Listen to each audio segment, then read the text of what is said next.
Hello, everyone. Welcome to this July edition of Zero In. I'm Alistair Drennan, Content Director at Innovation Zero. Today, I'm with David Garrido, presenter and sustainability lead at Sky Sports News. As the dust settles on the Euros and with the Olympics about to commence, we wanted to take a look at sustainability in sport, how sporting events and sporting venues are moving towards low carbon, and how sports stars can lead climate change conversations. So, welcome, David. Thanks so much for joining us. Hi there, Alistair. Very well, thanks. Yeah, it's great to have a chat with you about this. I think it's such a big topic, and obviously something that we profiled when we were together at Innovation Zero this year. Well, yeah, absolutely. And we are going to talk a bit about the talk that you gave at Innovation Zero 2024 in a moment. But if you could just start off by telling us a little bit about yourself and the work that you do as sustainability leader at Sky Sports. Yeah, this is something that I've taken on in the last few years. I think I've been in sports sustainability for, what's it, 5, 6 years now. And yeah, if I had to try and summarize what I do in terms of this particular part of my role, obviously my main job is still the same, which is, telling you who's won, who's lost, who's your club signing, who are they selling, as a sport presenter. But it's really important for me that climate particularly, but sustainability more broadly, is woven into our output. And it isn't just something that is a corporate priority or something that we talk about in that space, but something that we talk to our audience about, that it has a place in the running order. So that started off, for example, one of the big pinch points of Sky Sports News coverage is deadline day. So this is where the clubs, they say their sort of trade deadline. So they have to kind of trade all their players by this one day. And we decided to do the most sustainable transfer deadline day ever. So what are the efforts that we're making as Sky to ensure that we keep our emissions low, that we are very responsible with how we broadcast, and that we keep this item front and center. So that was me on our own operations. But then, that grew eventually to doing other pieces on what other people are doing. And that for me is the real secret, is, trying to really highlight and showcase all of the different solutions that are out there that sport is being responsible for. So, for example, talking about an incredible tournament in golf called the Phoenix Open, which is known as the greenest show on grass. It's known for three things. It's got this amazing hole, which is incredibly rowdy. It's the most entertaining form of golf, where you've got like this stadium encasing the green, and if you hit a good tee shot, they'll cheer, and if you hit a bad one, they'll boo and they'll chuck their beer cups. But along with that, and it being an incredibly well attended event, it's known as being so super sustainable because of their partner, which is Waste Management WM, and just trying to tease that out, because the first two bits about the attendance and about the stadium hole are well known, but the green bit isn't so much. So again, I think it's just trying to raise these things up the agenda, and make sure that sport has, the kind of mindset, has the awareness that it should be talking about these things, as well as your latest transfer news and who won the Euros and things like that. Great. So, yeah, well, obviously, as I mentioned, you did speak about this and a few other things just a few months ago on the topic back of the net zero, sports as a catalyst for environmental change. So let's take a quick look at that. Sport has incredible soft power and cultural influence because of athletes. They've grown in prominence and they've grown in their importance in our lives. This is research by MIT. It's something called Project Pantheon. It's basically looked at who influences us, who we listen to, who do we take a steer from when we want to, have values in life. And over time, as you've seen from these slides, over the decades, over the centuries, the politicians have gone down. I know we've had a lot of them on this stage, but thankfully. And the athletes have gone up. That last slide there, 1950 to 2000, the soccer player is 28% of the pie chart.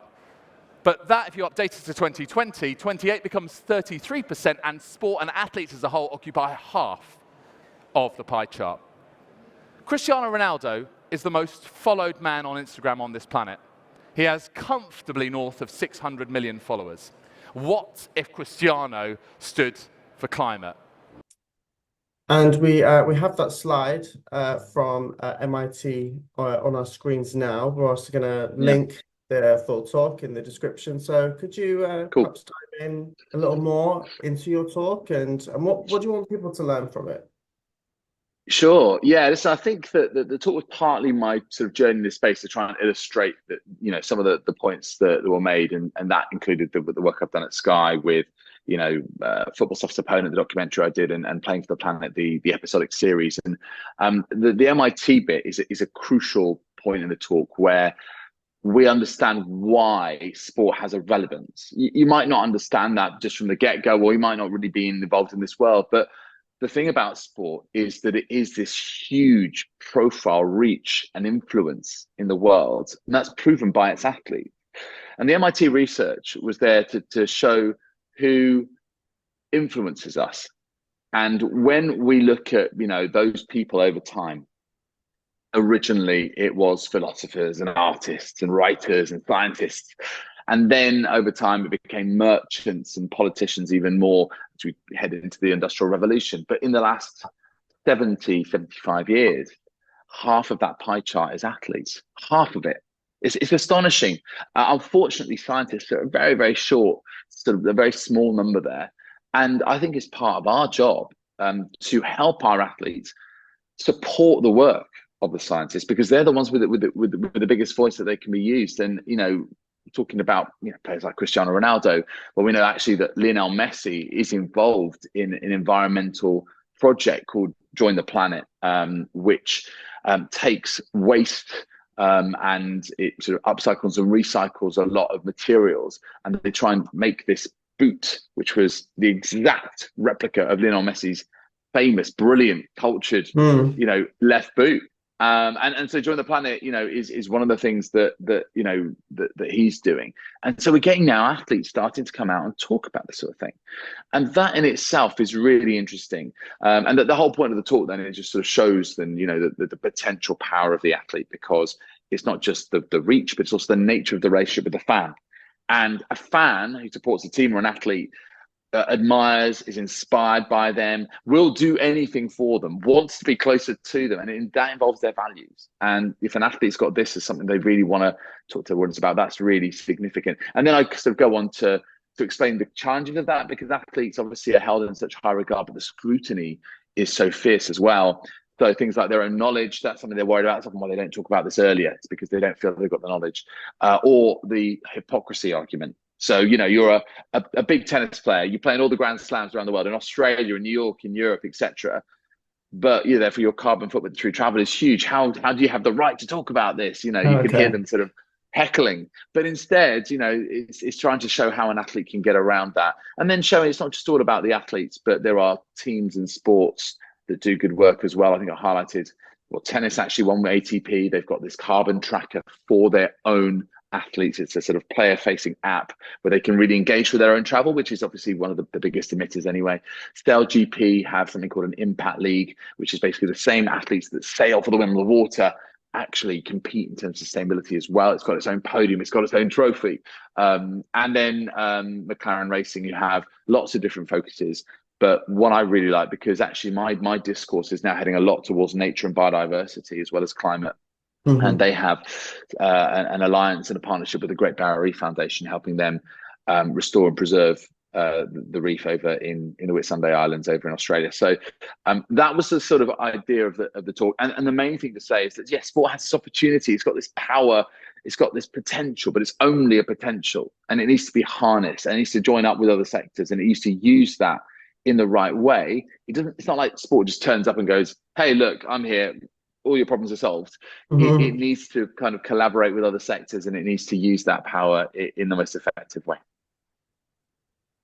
So it's been a massive summer for sports this year. We've had yeah, tell me about it. You must have been extremely busy. We've had Wimbledon, we've had the Euros, we've had Copa America, and of course we've got the Olympics and the Paralympics in Paris just coming up in just a couple of days. So, what are some of the biggest changes that you've seen in recent years as to how sports has incorporated sustainability? What's that looked like? I think it's sort of shaping itself up. Sport as a whole is starting to recognise it's got a role to play. and it's starting to kind of get its own house in order. So I think the first thing is that sports, any kind of sporting entity, there's more that are signing up to frameworks. So the most famous one is the Sports for Climate Action framework, where if you sign up, you're held to sort of 5 principles, but there's no proof points needed. You'll say, yes, I'm going to represent this, I'm going to do this. And a lot of it's to do with advocacy, actually, and using your voice, because that's the biggest thing sport can do.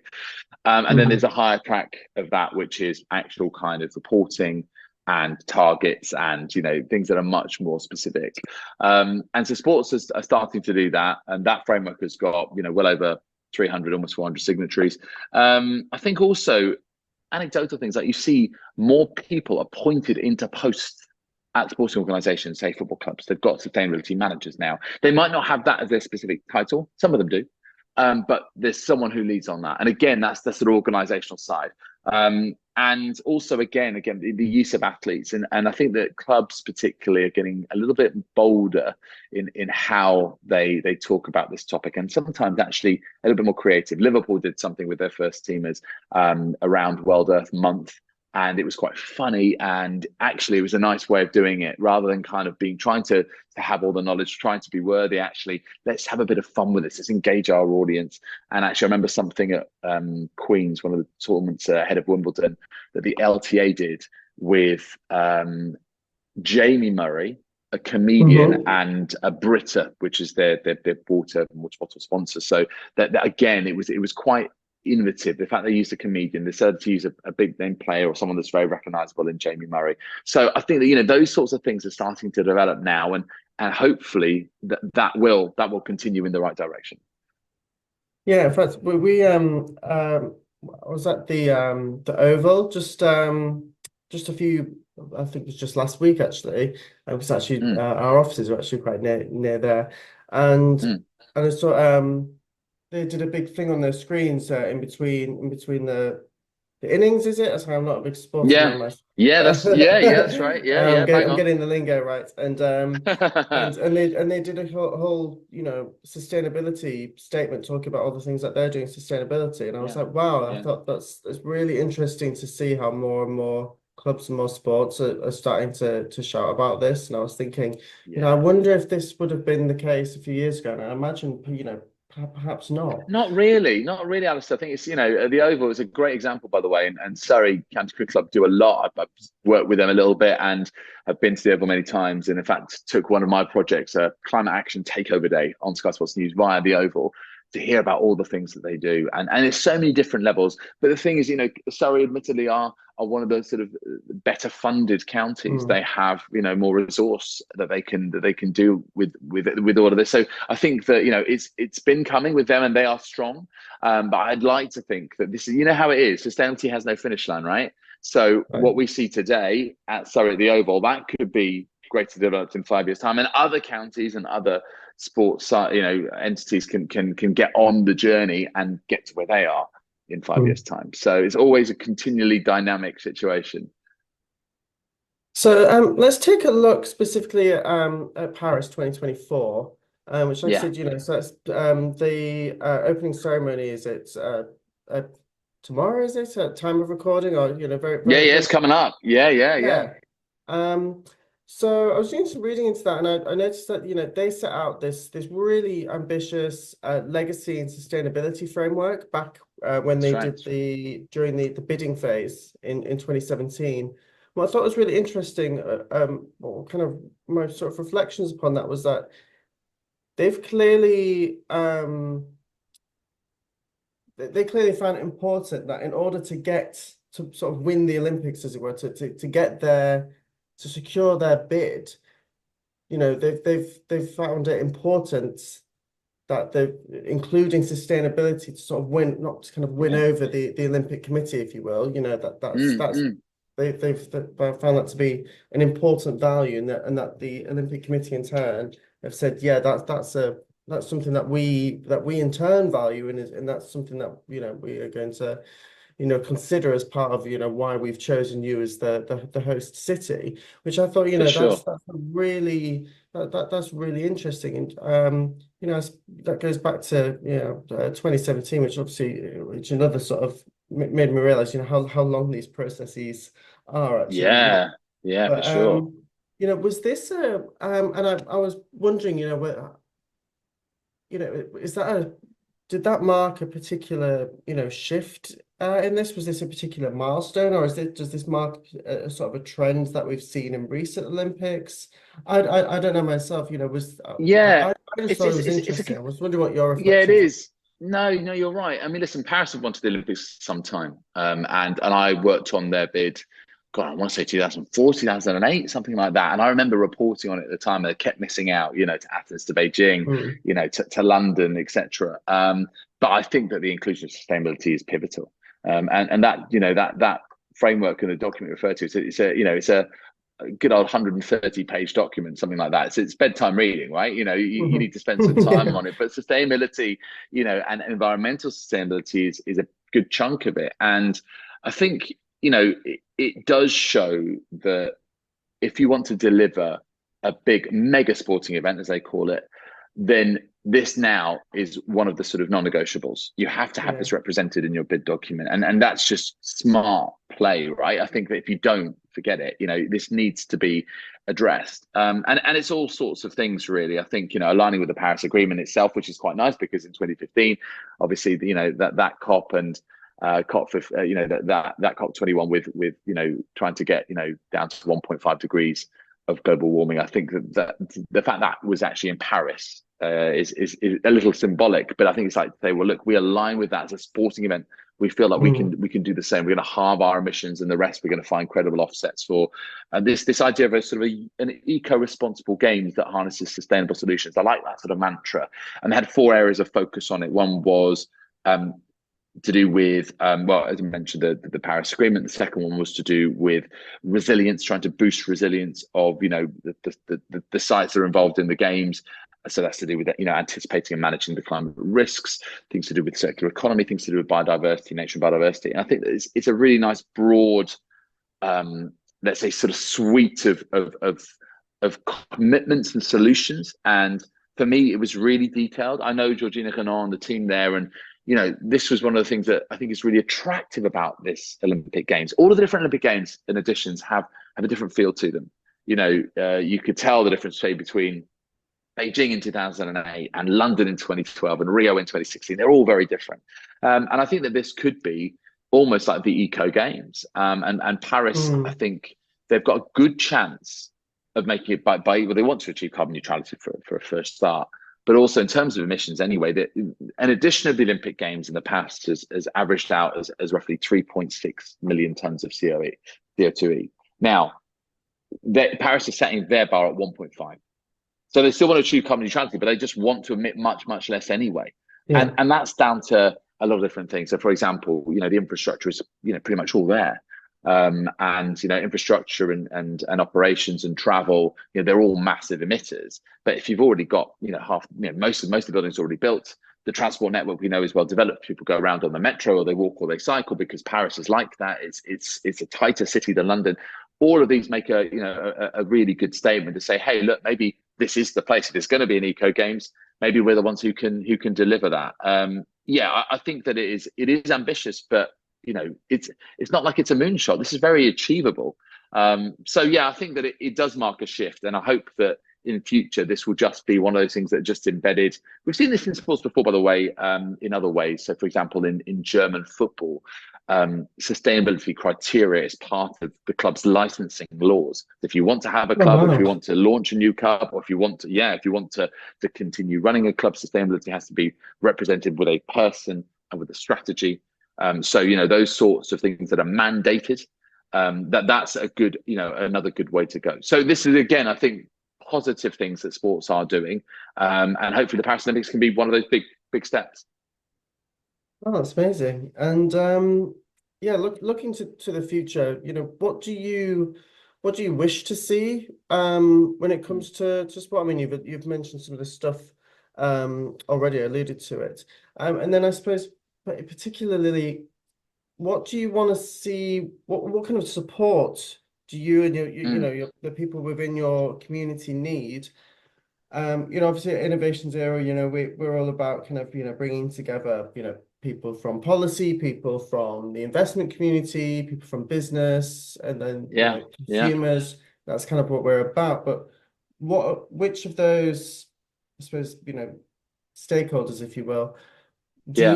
who do you need? Do you need more investment? Do you need policy people to come to the table? Who do you Yeah. need for that support? And Or is it more I about think the it's public? different. It's more about the public. I don't know. Yeah, it's a really good question. I think it's all these different stakeholders in different ways. And of Hmm. course, sport has its challenges, particularly to do with, events, particularly to do with travel. And so I think Hmm. we should be talking to, say, for example, the transport sector. And I would love sport Mm. to really mobilize and talk to transport. And if you've got that game between Arsenal and Newcastle, and Newcastle fans are coming down to London and they can't get back on the train because there are no trains, because they're not putting them on that late because it's an evening kickoff or something like that, then that's something that sport as a whole and football as a whole should be doing to sort of to lobby, to say, look, we're trying to do our best here, but we need some help with these sorts of things. So I think that talking to the transport sector and policy, I think is one element. I think that collaborating with business is always the way. I sensed when I was at COP28 in Dubai last year that business was the big area that I felt I had more confidence in trying to find solutions and really stepping up to the mark. I felt that what was going on in the blue zone, sometimes it was just so erratic and it was up and down, and is this a good cop, is it a bad cop, who knows, kind of thing, given what was going on there in Dubai. But I think that business, I felt, was the one where and of course sport is now a business. It's an industry. It's not just a pastime. I think sport needs to be bold. Sport needs to be bold. That's how we are as an industry, is how we are, and why people are excited about watching sport. They like seeing the most flamboyant players. They like seeing the most successful teams.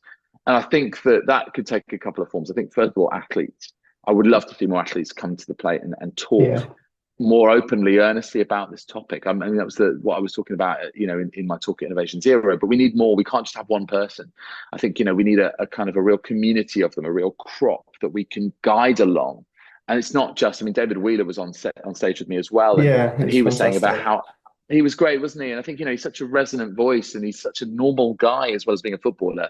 Excuse me. So I think, he was talking about how athletes need to be a little bit incubated, a bit protected, because they are the ones carrying that pressure. So I think that, whilst I would like to see more, I'd like to see sport kind of organize itself to be able to support them more. And I think also who sport partners with is really, really key, and the optics are important. And we know that there are lots of people trying to invest in sport and trying to partner up with some of the biggest events, etc., but they come from fossil fuel markets. And I think that we need to be very, very watchful of that. I think we need to make sure that we are transitioning away, like they are at the COPs, from fossil fuels, and sport needs to do the same. And I think that there are lots of football clubs, there are lots of different sporting events that have these sorts of partners, and ideally that shouldn't be the case. Yes, there's money there right now, but there are alternative sources of income, and I think that I would like to see sport continue to make that shift away, like the world is doing as a whole. Great, yeah. I hope to see that too. So thank you so much for taking the time to Anytime. speak with me today. Yeah, like I said, Ali, we're gonna link the talk that you did and with David Wheeler in the description. And yeah, hope you have a really great summer. Thank you very much. Yes, really enjoyed it, and yeah, looking forward to Innovation Zero next year as well. Cheers, Yeah, Alistair. absolutely.